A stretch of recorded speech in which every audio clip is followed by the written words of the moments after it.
आबशार फुव्वारे।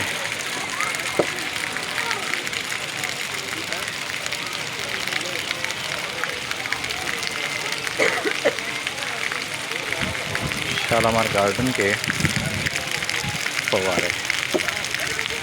एक लंबे अरसे के बाद इनकी रिवाइवल हुई है।